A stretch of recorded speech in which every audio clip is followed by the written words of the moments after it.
Hi guys, hope you guys are all doing well. This is Dr. Virjana and it's a pleasure to be here. Today I'm going to be talking to you about the house of misery, the den of misery. It's a terminology that I came up with where certain households are built on depression, built on a negative outlook on life and waiting for the next tragedy to happen. Unfortunately, these households are prominent in a lot of particular homogenous cultures. What do I mean by those homogenous cultures? I'm talking about Pakistan, Bangladesh, India, and some other areas where the culture is built on misery. I'm not saying not every household, but it's unfortunately a prevalent in particular households. And what do I mean by the den of misery, right? These are households that have that's built on underlying depression. These individuals and these family members are waiting for the next misery to occur, the next tragedy to occur. They wait for the next gossip sometimes to feel better about their own lives, right? Because it's not where they want it to be. Also, soap operas reinforce it. So they watch particular soap operas that reinforce this negative, dysfunctional cycle of family members hurting each other, not getting along, right? So basically, at a very young age, these individuals are programmed to be devastated. They're just programmed to be devastated, and it's a sad reality, right? And it's there's some great moments, but it's based on just waiting for the next tragedy. And how do we not become a household of household that's filled with misery? How do we change that cycle? I'm going to give you a few simple steps that you don't repeat this cycle with your own families, right? So you understand that there is this underlying tragedy-based cycle in certain homogenous cultures, and we need to break it, okay? So number one, change your mindset, right? Change your mindset and say, this is not going to be a house of misery. It's not a house of avoidance, and not a house of repetitive negative patterns and no follow-up. So reminding yourself that this will be a positive home that you are going to be building, right? Regardless of who's in that household, okay? You also want to, how do you particularly start building a healthy household? Being organized, making sure everything is organized, right? Your bills, everything is clean, right? So cleanliness, organization, cleanliness, having fun activities, right? Engaging in fun activities with your family members, creating a good life for yourself so you can be the role model for your family. So when they see that you have particular hobbies, you are engaging in particular healthy acts like exercising, watching positive shows, they'll start emulating that. Moving on, you're not going to participate in their games, in the sense that if you see negative dysfunction going on, you're not going to engage in that. You're going to disengage, right? You'll correct their behavior and then move on. You will not just get sucked into it. You will make sure that those boundaries are set there. You also will make sure that you don't become tragedy based. So if you see yourself falling into those patterns, because remember, it's easy for yourself to also fall into those patterns. Realize and ask yourself, am I becoming tragedy based right now?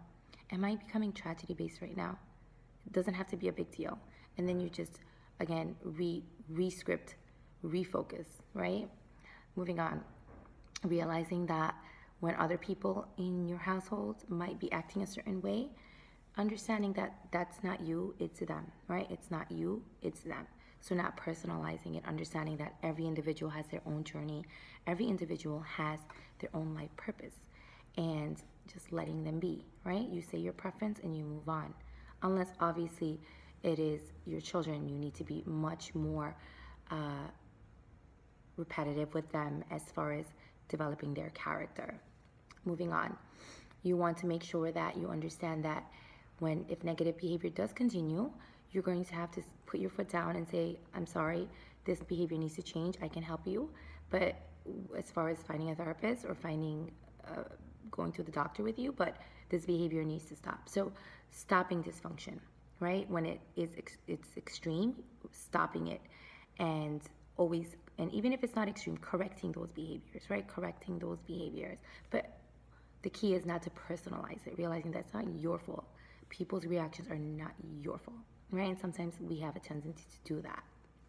Also, realizing that it's your house and you set the standards, right? So if you are the female of the house or the male of the house, realizing that you're setting the standards. So it's your house. The kids aren't the boss. You're the boss, right? So you just, again, reminding yourself of these facts, that you are the boss and you make or break the house, right? So again, what kind of shows are you guys watching? What kind of, are you guys showing love? Are you showing affection to each other? Or is this a den of misery where everyone's just, just on the couch? One person is on the couch just laying there. The other person's in the bed just laying there. And it's just watching shows and just being unproductive and all day and just there's this underlying depression where it doesn't need to be, right? Because again, remember, your children are watching. So getting yourself up, planning things, organizing, making sure you have routines set in the household, right? Dinner times, right? Chores that are shared and everyone's doing those chores. Having a cleaning day, right? Where the whole family cleans together, right? Outings, so it doesn't become a den of misery, right? So some things to remember: going out in nature, rollerblading, biking, skateboarding, whatever you guys like to do, but creating those beautiful memories in your households. Again, not making it a den of misery. Okay, so to end and to sum up, I just want you to remember that life is short, life is beautiful, life is a blessing. So create beautiful memories with your family. Create those memories. And don't make it a house of don't make it a house of misery, right? Just to remind you, negative things will happen in this life. It will. That's part of life. But there will be positives as well. So you want to realize that the negative life situations are not personal. It's just pre-planned, right? People's reactions and people's life choices, other people's life choices, are also pre-planned, and it's their own journey. So realizing that you don't have to personalize life situations. You don't have to personalize what other people do or your loved ones do in your life. That's not you. It has nothing to do with you, right? There's people's reactions, people's actions have nothing to do with you. Life situations also are pre-planned. So not taking anything personally, right? And it's okay to have emotions and be in pain when certain things happen, but then realizing that understanding these feelings and letting them pass, but then not personalizing anything. And that will make you strong. That will make you powerful, right? And stay grounded in your household. Now, also you want to remember the Prophet Muhammad sallallahu alaihi wasallam was never disturbed by anything, right? He was not disturbed by people's reactions to him, people's choices, right? He wasn't disturbed by the unknown of what will happen, the unknown, like we don't know what the future holds, but not being afraid of that. He didn't take things personally, right? He just lived out his purpose, right? Of being a good person and making a difference in the world, right? So when certain things did come his way, he didn't personalize it.